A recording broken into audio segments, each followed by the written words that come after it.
नमस्कार, आप देख रहे हैं न्यूज़ वन इंडिया और मैं हूं आपके साथ अर्चना गुप्ता। बुलेटिन की शुरुआत कर लेते हैं बड़ी खबर के साथ। आज से शुरू होगा यूपी विधानसभा का सत्र। सुबह 11 बजे से सत्र की शुरुआत होगी। 6 फरवरी को यूपी सरकार बजट पेश कर सकती है और बजट पेश करने के लिए राज्यपाल आनंदीबेन पटेल ने अधिसूचना भी जारी कर दी है। विधानसभा सत्र को देखते हुए सुरक्षा के कड़े इंतजाम कर दिए गए हैं। विधानसभा और आसपास की सुरक्षा व्यवस्था को 2 जोन और 7 सेक्टर में बांटा गया है। जोन के प्रभारी अपर पुलिस उपायुक्त रैंक के अधिकारी होंगे। सेक्टर के प्रभारी सहायक पुलिस आयुक्त रैंक के अधिकारी होंगे।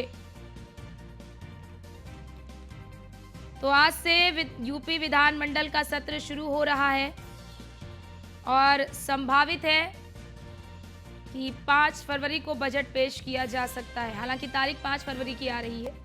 सेक्टर के प्रभारी सहायक पुलिस आयुक्त रैंक के अधिकारी होंगे।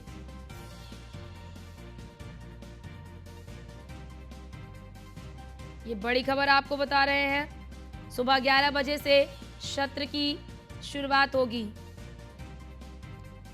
6 फरवरी को यूपी सरकार बजट पेश कर सकती है। ये बड़ी खबर आपको बता रहे हैं। राज्यपाल आनंदीबेन पटेल ने अधिसूचना जारी की।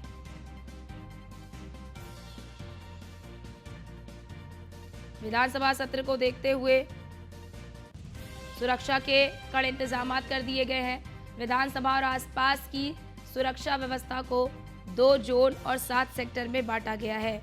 जोन के प्रभारी अपर पुलिस उपायुक्त रैंक के अधिकारी होंगे।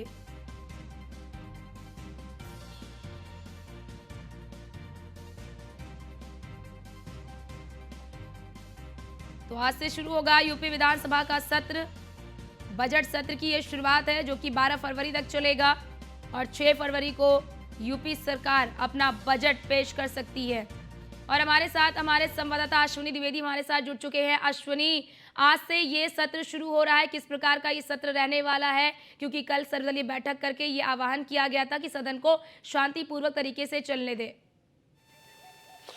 बिल्कुल योगी सरकार का योगी सरकार के कार्यकाल का ये दूसरे कार्यकाल का दूसरा बजट है। निश्चित तौर पर इस बार का बजट कहीं ना कहीं बेहद इसलिए होगा क्योंकि 2024 का लोकसभा चुनाव अगले कुछ दिनों में होने वाला है। ऐसे में कहीं ना कहीं जो उत्तर प्रदेश का बजट आएगा वो केंद्र का जो बजट आया है उसी के आधार पर कहीं ना कहीं होगा। उत्तर प्रदेश में डेवलपमेंट के रास्ते कैसे खोले जाएं, उत्तर प्रदेश में विकास के लिए निधि कितने से ज्यादा पैसा दिया जाए, इन तमाम चीजों को लेकर के केंद्रित होगा। निश्चित तौर पर कल देखा गया सर्वदलीय बैठक हुई। सर्वदलीय बैठक में जो सर्वदलीय बैठक थी वो सतीश महाना है जो विधानसभा अध्यक्ष उन्होंने बुलाई थी। सभी दलों से उन्होंने अनुरोध किया है कि शांतिपूर्ण ढंग से सार्थक चर्चा जो है सदन में की जाए, जिससे कहीं ना कहीं जनता के जुड़े मुद्दों पर ज्यादा बहस हो सके, बातचीत हो सके।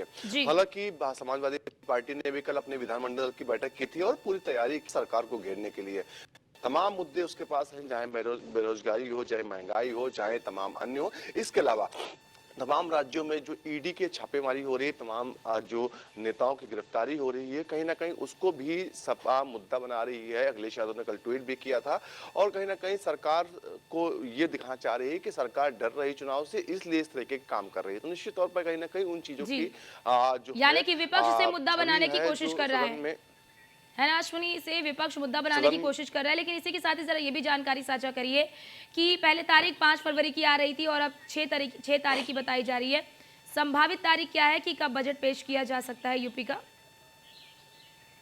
यूपी के बजट को लेकर के अगर बात करें तो जो संभावना है वो 6 तारीख की है। 6 तारीख को मंगलवार को जो है बजट पेश किया जा सकता है। उसको लेकर के लगभग सरकार में तैयारी हो चुकी है। इस बार का बजट काफी बड़ा होने वाला, पिछले साल के बजट से भी बड़ा होने वाला है। लगभग 6,30,000 करोड़ का ये बजट होने वाला है। ऐसे में कहीं ना कहीं उत्तर प्रदेश की तमाम डेवलपमेंट की जो इकाइयां काम चल रहे हैं उनको बढ़ाने के लिए बजट होगा। कहीं ना कहीं महिलाओं को केंद्रित किया जाएगा, कहीं ना कहीं जो युवा हैं रोजगार बढ़ाने के लिए बजट में प्रावधान होगा। इसके अलावा किसानों के लिए भी कोई बड़ा प्रावधान हो सकता है। निश्चित तौर पर कहीं ना कहीं इस बार का बजट कह सकते हैं चुनावी बजट होगा और बजट को चुनाव के लिहाज से ही तैयार किया गया होगा। हालांकि आज 11 बजे जो है विधानसभा का सत्र शुरू होगा। राज्यपाल के अभिभाषण के साथ सत्र शुरू होगा। उसके बाद कल का दिन जो रहेगा, अमूमन जब सत्र चलता है शनिवार के दिन सत्र संचालित नहीं किया जाता है, लेकिन कल भी सत्र चलेगा। कल शोक प्रस्ताव पारित पारित होगा। लेकिन सबसे बड़ी बात, इस पूरे कार्यक्रम में, इस सत्र में इस बार कहीं न कहीं राममय दिखाई देगा सत्र। कहीं न कहीं राम मंदिर की जो बिल्कुल, बन के बिल्कुल। लेकिन तैयार अश्विनी होगा ज़रा प्राण ये भी प्रतिष्ठा। जानकारी दीजिए, क्योंकि देखिए इस बार के बजट में ये कोशिश होगी सरकार की कि आय और खर्च को किस प्रकार से संतुलित रखना है और राजकोषीय घाटा को किस प्रकार से कम करना है।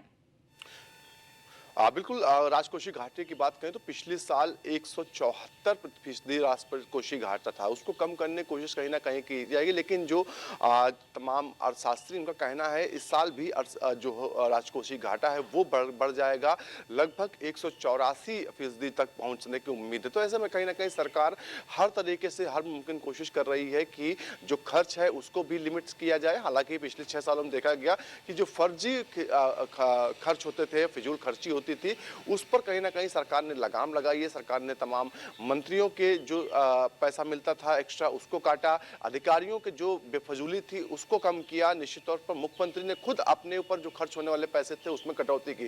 साथ ही साथ जनता से भी अनुरोध किया कि सरकारी जो धन है उसका दुरुपयोग ना करें।